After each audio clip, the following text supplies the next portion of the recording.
This program is brought to you by Ubalaba Ilonggo Ware, Gralex Glass and Aluminum Services, Chicken House, Ting Ting's Native Food, Chong Tapsilogan and Sizzlers, and Green Tree Gelato.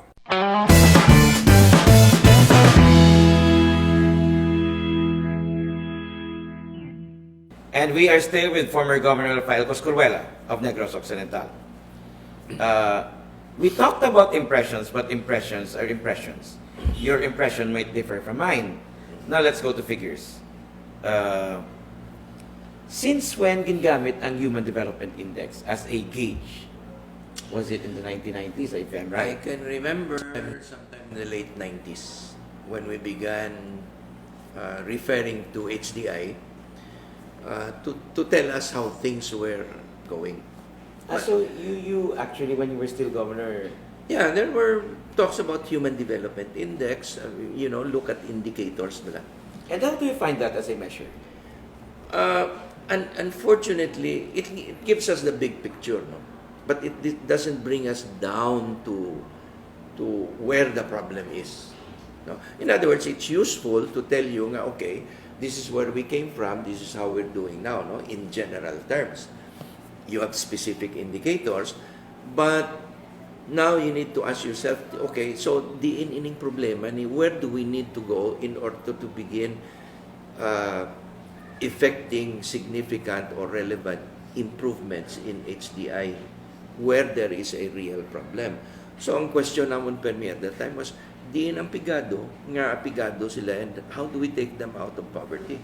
And that was of course where we had this constant struggle about, especially in Negros, about the big gap between the rich and the poor, the structural, the structural inequities, and whether it was possible, in fact, to correct these inequities. That was a real struggle. So when you bear in mind in the Human Development Index as a measure of success, no, of human success, makita mo man nga if you see the gradual improvements, you can say nga, okay, we're getting somewhere. Pero when you look at how far or kung ano pa kadako ang problema, then you're saying, you'd better not be too self-congratulatory because kadako pa sang problema nga nabilin. Okay, if we take a look at the HDI of the Philippines Human Development Index, this is what it means. Let's take a look at 2015, last year ni Pinoy.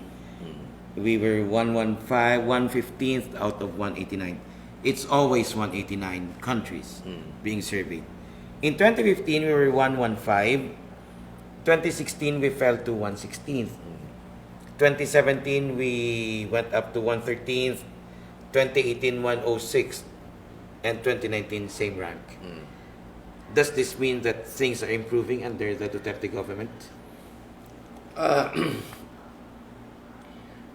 If we were not dropping in the ranking, you can probably say we're failing dismally.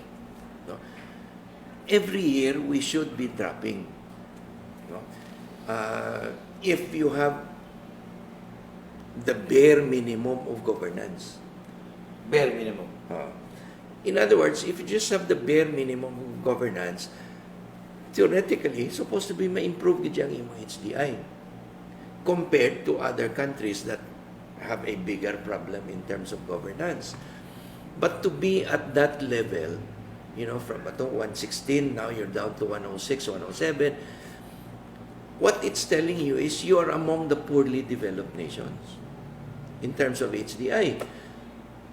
I'd much rather see ourselves, there is a number 30, number 40, because you're saying you now belong to the developed countries in terms of HDI. So this ranking is telling us we're still in the rank of the underdeveloped. In other words, kadako sa problema. So, Even if we are climbing. yeah, even if there's an improvement, as I said, if there's no improvement, that means we're failing. Diba? You have to have constant improvement. And ang question is, how fast should we be improving? Ang diri kita makasiling siguro nga the rate of development in the Philippines is slower than we would like to see. Much slower, in fact. Take the case of the recent study done sang literacy and mathematics ka science among our high school students. This was a study conducted the latest results were 2018. The study done in 2018 reported in 2019. Among 79 countries worldwide, the Philippines finished last, number 79, in terms of literacy, reading and comprehension. Last, number 79 among 79 countries in terms of reading and comprehension. Number 78 in arithmetic or math, and number 78 in science. So in terms of basic education, we are way, way behind. I remember in the 80s, 70s, 80s, we prided ourselves in being the most literate country in Asia. That's no longer true based on the results of these studies. What's wrong? Where are we falling behind? There are now educators who are saying the public education system in the Philippines is failing our children. No, you have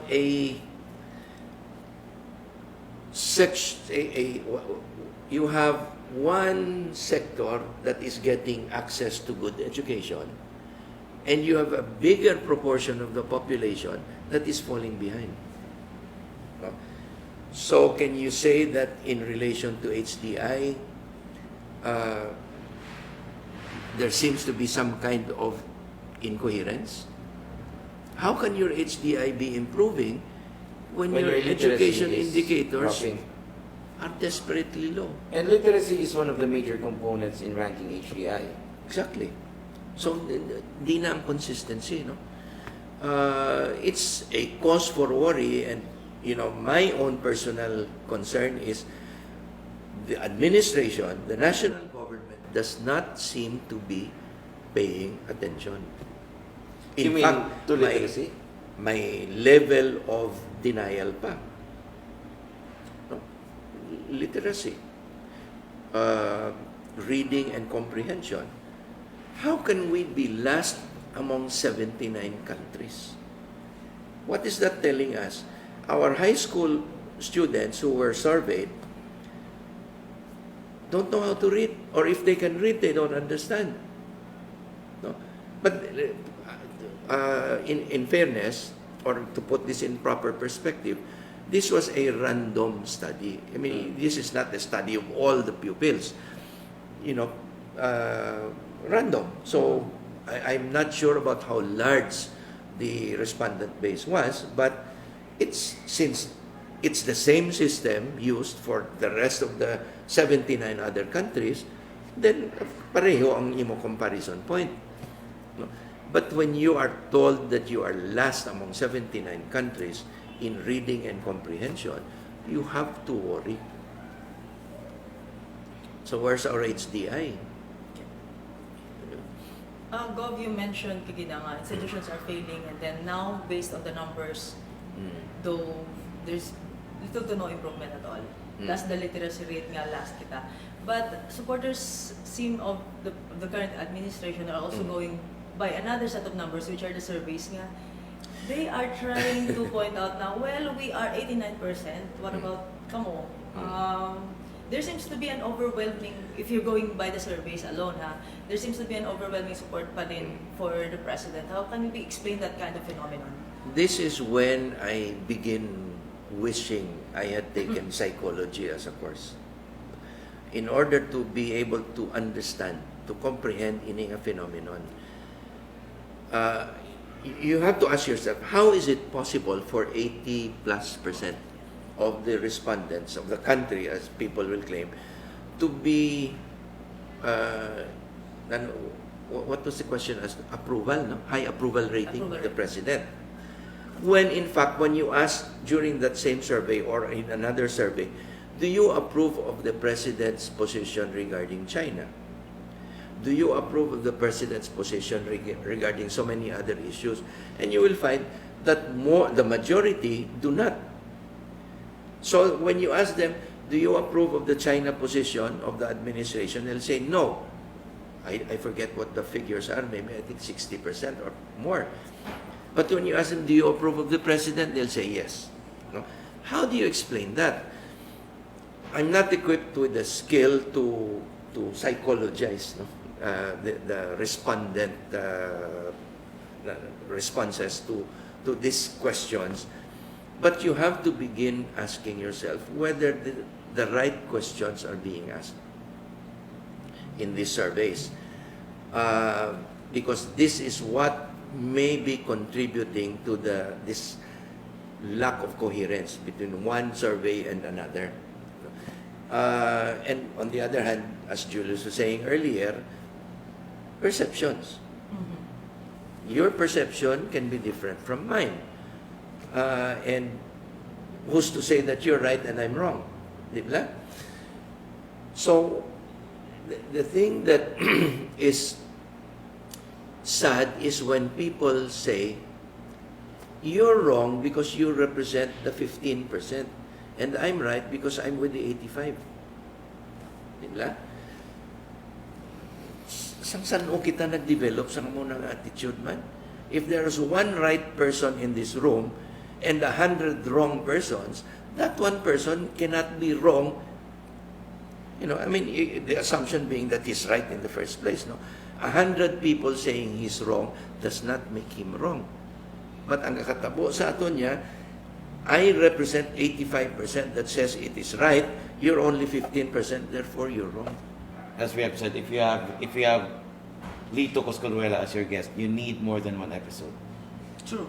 Yeah, well, but finally, Gov, the question at first was, are we still in another summer of discontent? Are we? We are, and it can only get worse if we do not find it in ourselves to stop looking for messiahs, to stop looking for other people to solve our problems for us. We have to begin thinking of ourselves as a people who have the inherent ability to be better. But the circumstances do not allow us to be better than we are now. That's because of our leadership and our failure to think better of ourselves. Thank you, Gov. Pag-asa said that the El Nino or the extended dry season would still be felt until the first quarter of 2020. It's also Quaresma in the Philippines, a time to reflect, a time for devotion in a season of reflection.